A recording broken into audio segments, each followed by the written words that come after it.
Hey, what's good, guys? It's your boy Rudy. Coffeezilla's second part to his 3-part series has just come out. Well, it came out yesterday, but I was mad busy, so we're reacting to it today. Anyways, I don't want to delay too much, so yes, let's get straight into it. Here we go. For the last 6 months, I've been working on my own NFT project. CryptoZoo.co. It's a really fun. Alright, this is just showing us the game that previous. makes you money. I lost around $50,000 in cryptos. I lost $40,000. $500,000 Australian.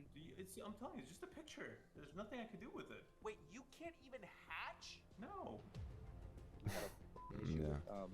CryptoZoo, where our lead developer took the code that he made, fled to Switzerland, actually fled to Switzerland. Yeah, that was Like, that held Z the block. hostage for We remember, we remember. Never gave me anything at all, ever. Eddie promised me, 5% tokens and $1 million. He never threw me 5% and a Wait a million. second. Who's Eddie? I thought that all of this was Logan Paul. What's this random guy doing in Logan Paul's project? And who is he? Who is Eddie Ibanez? Ibanez. Eddie Ibanez. The man who fooled billionaires. To begin answering the question of who Eddie is, I decided to take a deep dive. Okay. I started by looking through all the news articles I could on Eddie, where I found out he graduated from MIT, Yeah. and from there became a data scientist and cybersecurity expert, and used that technical background to win a Super Bowl for the Yeah. Eagles. And there were videos on him too, which all painted him as brilliant and extremely accomplished. Yes, Yeah. hi, my name's Eddie Ibanez. I'm a father of 3, lead developer here at CryptoZoo. As a teenager, he successfully hacked AOL from his bedroom. Yeah. He continued to pursue computer science until attending MIT. He was then recruited out to work for a government agency in cybersecurity, developing software. So I made a video on this pretty much a while ago, like I want to say like a year and a few months ago. I don't remember. I'll pop it right here. It was a long time ago. Anyway, I pretty much said all this. I read through a bunch of articles, and this is what came up. I've since found out that's probably not the case due to the wave of comments. That reverse engineers the location of known government and terrorist threats. Yeah, I started remember. with the federal government, and you started off really tracking criminals with burner phones and all. Honestly, after this whole search, I felt more confused than ever. If Eddie's such an amazing guy, why didn't he pay developers? And is he really the puppet master behind CryptoZoo? Or is it someone else? Honestly, I felt like at this point I needed a drink, and I needed to ask myself. Coffee, how's it going? Not good. Oh, what happened? Well, I'm confused about What's this. that in the back? Not good. The Isis prices of drinks. Long ride home, Santa and 2 trackers. I thought maybe there might be something in the back. I'm Sorry. confused about this Eddie Ibanez guy. He comes out of nowhere with this CryptoZoo story, and everything about him I find seems great. Yeah. So, what's the problem? Everything's not great. Everything about this guy just seems too perfect. He's an MIT grad, he works for the military. He even claims he won a Super Bowl. Why would that guy work for Logan Paul? I don't know, but I can find out. Money. You said his name is Eddie Ibanez? I think he goes by Eduardo technically, but wait, what are you doing? I'm just looking around. And done. Well, what'd you find? Few red flags, couple of misdemeanors. Ooh, a few court cases. Ooh. I'll send him over. He got sued by his landlord for not paying rent, sued by his credit card company for not paying his bill. You can skip that stuff. I just need whatever's So there's a track record of not paying for stuff. That's interesting. relevant to CryptoZoo. Well, that's basically it. Other than, hold on. No, wait, I did find something. Look at this. What's this? It's from a paper in Philly. Philly-born tech founder who falsely claimed he had an Eagle Super Bowl ring and helped the CIA hunt terrorists got 1.5 mil in PPP loans as his company went up into flames. Was Hanabi data ever legit? A billionaire investor was convinced, but a one-time employee said the FBI is now asking about his former boss. I barely picked it up. This reporter says Eddie's entire story is fake. Wait, what? Yeah, the whole Eddie Ibanez character. This guy Adam Robb investigated it. He says it's a lie. I gotta find this Who's guy. Eddie Robb? Send me his info. I got some calls to make. Wait, Eddie Robb was it? Wait. Character, this guy Adam Robb. Oh, Adam Robb. Sorry, Adam Robb. Says it's a lie. I gotta find this guy. Send me his info.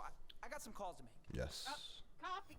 That's right, ladies and gentlemen. We met up with Adam Robb, the reporter who's been investigating Eddie Ibanez for a while now. Okay. And I wanted to know, what did Adam think of him when they first met? I wasn't quite sure what to make of him. Based on what I knew about him, he was a MIT grad who went on to work for the CIA and the Defense Department, and I didn't want to waste his time. And it wasn't long after I sat down that I realized he was wasting my time. Can you tell me about some of the lies Eddie told you? Eddie has told me so many lies over the course of my 2 interviews with him, and the first lie he told me is probably the oldest lie that he's told so many people, which is that Ibanez claimed to be an orphan. he's an orphan. I first realized Eddie might be lying to me when I went home the next day. How did you find out he's lying? Googled Eddie Ibanez's family. Okay. I found a video of Eddie and his wife making rice pudding on a Fox and Friends segment on Fox News, and Eddie's wife Jackie explained that she learned the recipe from Eddie's mother. So in that picture, you've got Jackie Ibanez. You know her along with her husband Eddie and her 2 little girls. You love rice pudding. Why is this a family recipe? Okay, so Eddie's mom made this rice pudding once. Wait. Okay. Wait. Doesn't have to be biological mother. It can be like someone who adopted you mother. You know? You get what I mean? I'm not defending, but I'm wait. He'll probably explain. I thought Eddie was an orphan. Well, it turns out the only problem with that is that not only does his mom exist, she's alive and in his life. And it turns out it wasn't just Adam that heard this story either. He told it a lot. Did you ever meet his mother or his parents? I did meet his mother. Did he ever tell you he was an orphan? Yes. How did you square that? So that's why I'm so confused. He told me he was an orphan and all this stuff, but then I meet his mom. He told me he was an orphan and then I met his mother. Is quite the string of words. Yeah. But as insane as these lies are, let's be real. It doesn't explain why CryptoZoo failed. Right. But the next lies kind of do, because part of Eddie's story is also that he went to MIT, where he was recruited to the CIA. Yeah. And it's part of why he was so attractive as a lead developer. All the wild experiences that he had had. But it's just not true. I emailed the MIT registrar's office and I asked if Eddie Ibanez attended the school, and MIT registrar's office and Hi, my name is Adam Robb and I'm a freelance writer currently fact-checking an article on a former student who claims he was enrolled in MIT but was recruited from the school during his first semester. Name is Eduardo V. Ibanez, Eduardo Ibanez or Eddie Ibanez. His birthday may be 11th, 17th, 84, and the time period of his enrollment would have occurred between 2002 and 2006. And I asked if Eddie Ibanez attended the school. Adam, thank you for writing. We typically do not definitively confirm that a person did not attend MIT, as there can be situations where someone enrolled under a different name or participated in a special program. However, according to the MIT Registrar's Office, we do not have a record of an individual with the names you have included below having been an enrolled MIT student. And they confirmed Best in Abby. absolute terms that he never attended MIT. Okay. That's right. The whole MIT origin story doesn't look good for him. And Eddie's whole backstory from here kind of falls apart as well. How could he have been recruited to a government agency out of MIT if he never went to MIT? Okay. If this is all seeming crazy to you, you might ask yourself, who would believe all this? And this is where Eddie shines. He kind of had a gift for getting people to believe in the lies he told. Especially super rich and powerful people for some reason. Like take for instance this story. Him winning the Super Bowl for the Philadelphia Eagles. Right. He managed to convince the owner of the New York Yankees that it was true, Barry Klarberg, who completely bought into it without question and told the same story later in a college seminar. Let's jump right into the work that you did for the Philadelphia Eagles, which led to a Super Bowl championship, led to you getting a Super Bowl ring. Yep. Tell us exactly what your job was to do for them and how it worked out. No, sure thing. So first off, they said like we don't know where to put you, but and then the sports science guy was the one guy. He's like, hey, I got some data. I'm interested. So so we took in his data, and then we found out that these players, what happens is it's like a player as they run around, they get at certain fatigue levels. So if you ever played Street Fighter, the Street video game, Fighter. Okay, I get what he's saying. I don't think Street Fighter is the best example, but yeah, I get what he means. Right?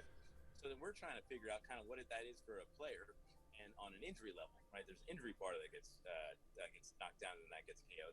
This is insane. He convinced an owner of the Yankees that he won a Super Bowl by turning sports athletes into Street Fighter characters. And of course, none of it's true. The Philadelphia Eagles responded to a fact check. No, we can verify that he worked on player analysis on behalf of the team. He never worked for their player analysis team. Not only that, the Eagles also said that Eddie did try to do an in-person presentation in March of 20. The Eagles. So I want to read the original emails. We have exhausted this inquiry as far as we can go. On background, we did not find there was any person presentation made in March of 2018. That was all we could find.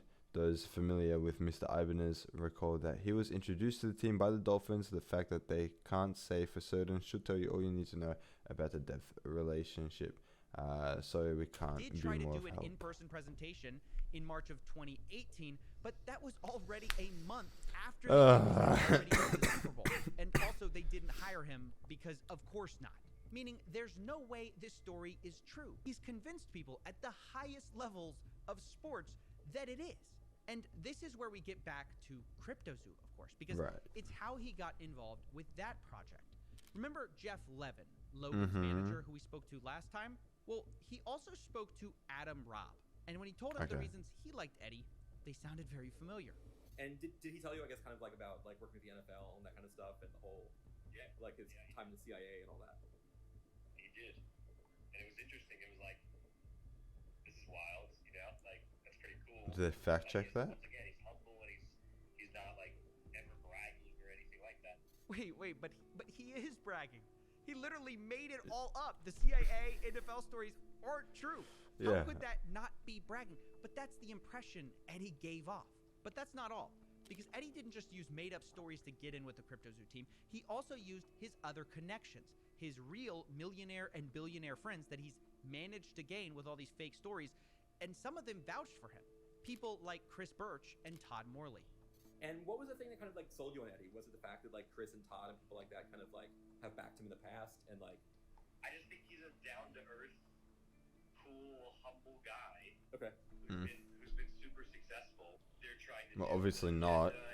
But obviously, yes, actually. Super smart in what I know. Successfully scammed. Amazing relationships through business that I've done. It's incredible. I mean, how does this guy keep getting away with it? Honestly, it's baffling.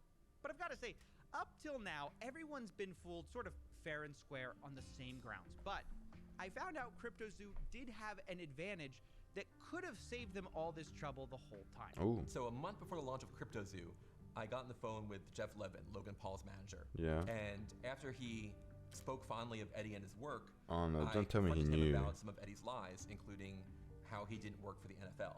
Jeff told me he doesn't know much about the NFL, but he knows about the business world. And Chris Birch and Todd Morley vouched for Eddie, and so Jeff and Logan were going to continue working with him. Have you ever verified that anything Eddie said about himself is true? We verified that it's true. Yeah. Yeah. We definitely talk to people. Okay. And his friends and you know, and people that he said he has relationships with, which we've confirmed that for sure. Okay, because I had trouble with some of that, like with the NFL, like saying that, like, no, we've never worked with him, and that kind of thing. But you've had the NFL saying that? Yeah. Like who at the NFL? Oh my god, he doesn't even know. He didn't even check. He just said he checked. The comms team and the Dolphins, and then the people specifically that he named that he said he worked with. Got it. I don't know necessarily the football stuff. Oh my. You know, I don't have relationships in the football world. Sure. But in the business world, you know, we've definitely, you know, talked to multiple people. Like Todd and Chris, and they backed him. Correct. Wait a second. This means Multiple people. He's talked to the two people that, the only two people that backed him, and I don't. at minimum, Jeff knew about Eddie's background beforehand, or part of it, and still decided to go with him. This is just unbelievable, willful stupidity.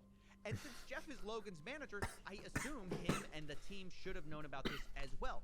But still, they went forward with it, even though they knew this stuff before launch. Now, I started to reach out for comments about this because obviously this is a huge deal. Yeah. But when I did, I got a call from somebody new. Oh. Someone with a different perspective that I hadn't heard from before.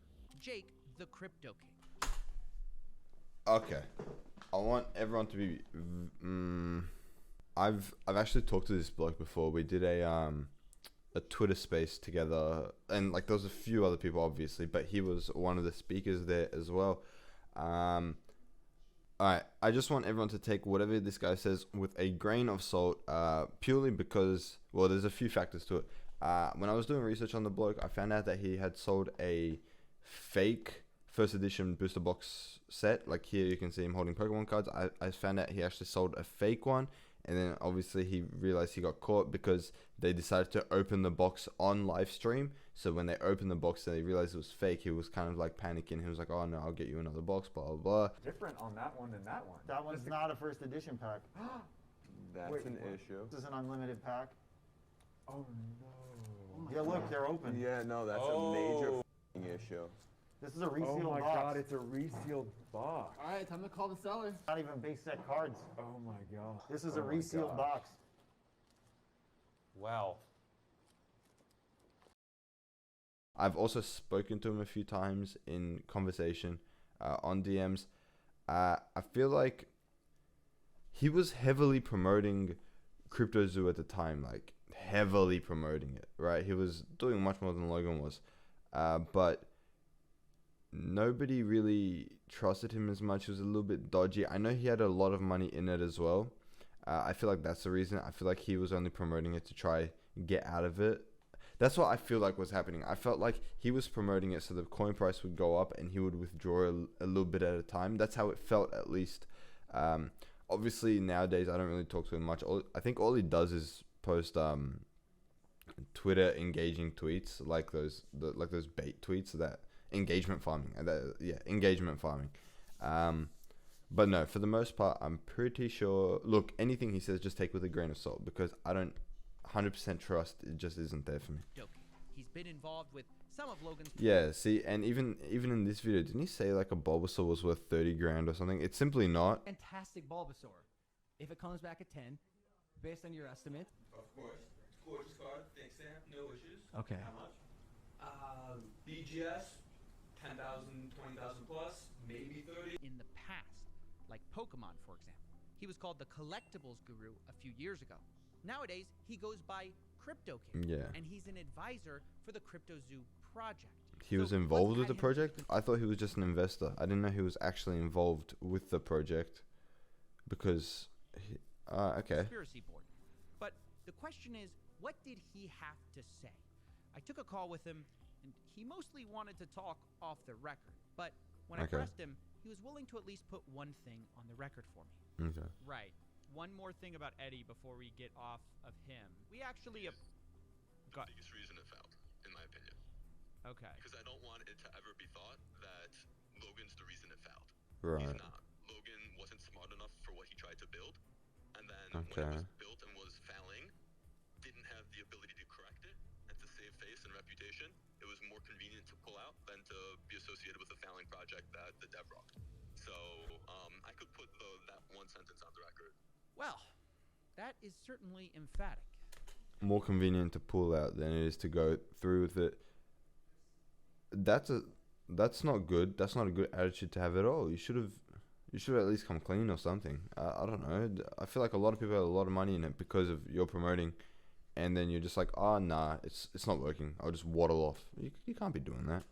Crypto King says it's all Eddie's fault. And this is a nice, neat theory for us.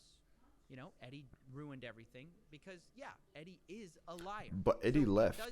After a while, didn't someone else take over? Got screwed. But this theory doesn't fit all the facts because Eddie was kicked off the team months ago. Yeah, okay, yeah. It's Still, just... the game is not working, despite Logan claiming they were going to go back and fix all the problems. Yeah. Again, retroactively working to make these projects right, and it just takes time, bro. It just takes time. Development takes time. Working backwards to fix things, which isn't ideal, but also this project will speak for itself. And now, you know, It has definitely spoken for itself. In more ways than one, but none of them in a good way. This is what I was saying in the last video. When Eddie kind of left the project, and I assume that's when Logan and Jeff knew he was full of crap.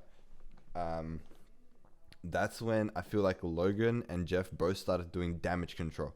And then Logan got up out of there as soon as possible, and then Jeff continued doing damage control. This is that point where I was like, this is not good. Working backwards to try to fix it. This just hasn't happened. Yeah, see, working Even backwards to a fix year it, all from this launch, stuff, like the game just doesn't exist.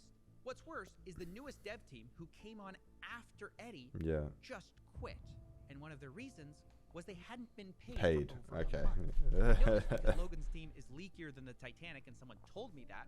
But we also have blockchain evidence. This is Jeff paying Block Ops, the company. Block Ops. Company? That's a company? I thought it was just a bunch of guys that got together to help the thing. Okay, because, am I remembering this correctly? I believe Block Ops was, is it not like Skip and them? Like Skip's little team of people? For context, I believe Block Ops was a community-made team. Like, what I mean by that is when the community kind of figured out that CryptoZoo wasn't going to be able to do anything, and obviously the community has lots of money in it, so they decided to kind of build things on top of the Zoo Coin foundation, right, that CryptoZoo had already built, because you can, right, it's possible. So the Block Ops team started creating like mini games and stuff like that to play on the Zoo ecosystem. It's still separate to CryptoZoo, but it's something for the CryptoZoo community to be able to do, right? So they made like little gambling, like ZooCoin gambling games and stuff like this. So yeah, they were kind of just like salvaging anything they could from the project. Not financially salvaging, but like just trying to build upon like a broken foundation, which won't work. But look, good on them, because they really did try to make this happen as much as they can. Most of it is out of their hands, but yes, they did try. They hired out on July 19th. They were supposed to redo all this work. It's confirmed by their leader, Skip.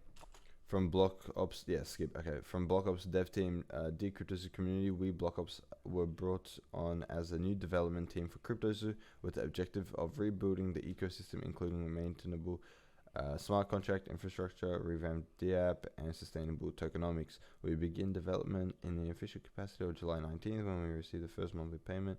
We encountered several roadblocks during our working relationship, but continue to push forward, developing nearly autonomously. I didn't realize they were doing the entire thing, because I wasn't. When was this? The 26th of the 9th, 2022. Yeah, so I was long gone from CryptoZoo by then. I just got up out of there and dipped. Skip's role was much bigger than I thought it was, because when I was there, he was making like a little mini game. Not when I was there, but like towards the end when I was like kind of slowly disappearing from the project. I realized he was making community stuff, community-led projects, and then he would upload them onto the CryptoZoo ecosystem. He actually became the lead developer, so to say. So he brought obviously his own team in, but how much can you do? You know what I mean? It's already dead. The community's kind of already given up hope. Even if it worked, I don't think it would have had the same, oomph power that it once had. On that day, but after that, there's nothing until they quit on September 26th. Wait. When did they start? June, July, August, September. So 2 months. So they lasted 2 months. Am I right? First monthly payment on that day. So they got paid once. After that, because the second one didn't come through, so they stopped working. On September 26th, in a post called "Our Departure from CryptoZoo." Now, I do have to say, it does look like they were eventually paid, but only a day after. 12.8 ETH. 0.001 ETH. Was that like a test to just see if the account was correct? Probably. They quit. And this is just the same problem as before, slightly different. Nobody can pay these devs on time, and investors end up getting nothing. Screwed. And so I can't buy into the idea that Eddie's at fault for everything, because when Eddie was gone, they had a lot of the same problems. Now, it was only at the point that this dev team quit, Block Ops, that things really took a turn. Because if the Titanic was leaking before, now it was sinking, and everyone basically gave up hope. From every direction, I started getting messages from all the investors who felt betrayed, who up to this point were holding on to hope. Now they felt defeated. They felt tricked by the CryptoZoo team who had fed them promise after promise, and they were sick of it. He was never in the chat or anything, never apologized or told us anything. Oh, yeah. Things didn't work out. Things didn't work out. We all get that. But to continuously lie, lead people on, hype people up, to put more money in, all the while in the background, things are going down, things are hitting the fan, and you've left us holding the bag. Yeah. I know it was my decision, and I did my research, but I believe nobody has to lose money in this way. And that's where Whistleblower stepped forward and decided enough was enough. They decided to leak me. Jake the Crypto King. Okay, LFG. Let's freaking go. I have a few important buys coming in today. Some crypto people which will help us blow this up on socials when live. You'll see solid price movement today during the CMC listing. It will also fly. Just a forewarning, if you're buying, do it now before tomorrow. Messages. Hold. I think we're gonna remint. Remint. How do you remint something? I'm trying to figure out how you remint, because if I've minted something, I've paid for it and it's in my wallet. Does that mean I had to buy something else? Or am I refunded the zoo and I keep it dead? Or am I refunded the ETH? Remint? Anyway, he said never mind. I don't know what it means though. Messages from the CryptoZoo team. You just hate our bad All the way start. back in the beginning when they thought of this idea, all the way up to launch. And seeing that, it changed everything. Because all of a sudden, I got a lot of new information. Right. Remember how Jake, the Crypto King, said Eddie was the only problem? Ooh. Well, a year ago, he was saying something very different. Oh. On the day of launch, he said this to the group. This is what I'm saying, grain of salt. Logan, you stole 40 million. You stole 40 million in tokens from me. $40 million or 40 million tokens? Because those are two very different things. I am going to assume it's not dollars because $40 million is ridiculous. I'm going to assume it's 40 million tokens, right? Oh, $40 million in tokens. Look, both are bad. $40 million is a lot worse than 40 million tokens. But You are a scam artist. You are a liar, and you betrayed your own community. You aren't that guy. Logan replies, oh, Jake, trust me, bro. I am that guy. But the video again stopped. What? Oh wait, what? I am that guy. You're gonna change the whole story. Yeah, I'll go on the record for you, and yes, I'm gonna show you the text message that say we can sell at these ascending market caps, and that it's not like I was trying to rug a project. It's like I put $250,000 into a project. He put 250k, which equal to the 40 mil. Now 40 mil is worth like $500, right? It's worth nothing. But 200 at that price point, I think that adds up, yeah. It's not like I was trying to rug a project. It's like I put $250,000 into a project plus 6 months of time, and the founder never did anything he said he was going to do, and then hired a bunch of devs that didn't do what they were going to do. And every time I gave advice, the advice was I was told. So there was nothing illegal about that. Ethically, arguable. The rest that Logan did to me was ethically wrong and illegal. Ooh. Okay, so clearly part 3 is going to be talking about Crypto King and his experience. I do find it interesting though. Like I said, remember how I said before, take what he says with a grain of salt, because he was saying it was all Eddie's fault. Now he's saying it's Logan's fault. Look, like I said, just make sure you back it up. The first of 3 days of all listings have been in Russian. The CryptoZoo team from all the way, the Crypto King's print. I don't like that they keep talking about price action. That's my problem. Why is he talking about, like, yes, I know it's important, but as a dev, you shouldn't be concerned with price action, right? You should be concerned on making the best possible product, which will, bring up the price naturally, right? It will naturally bring up the price, but they're worried too much. Oh my God, we're going to make the token price explode, blah, blah, blah. It's not what you should be doing as a dev. Your own community. You aren't that guy. Logan replies, oh, Jake, trust me, bro. I am that guy. The text message that say we can sell at these ascending market caps, and that it's not like. What is this? You can't. What? You can sell in these ascending market caps. So what? So what I'm hearing is, hey guys, check out. He's gonna make a tweet, right? hey guys, check out CryptoZoo. It's doing great. 50x coming soon. And then as soon as it like doubles in price, sell. Right? That's what I'm hearing, right? Promote and sell. It has become apparent that the next episode is going to be about Crypto King, or mostly centered around him leaking information. Like I said before, take everything he says with a grain of salt, because I wouldn't trust it 100%. He kind of skews information towards his favor sometimes. But anyway, yeah, so I'll be checking that video out. If you guys did enjoy this one, please do leave a like and subscribe. It does mean a lot. And yeah, I'll catch you in the next video. Peace.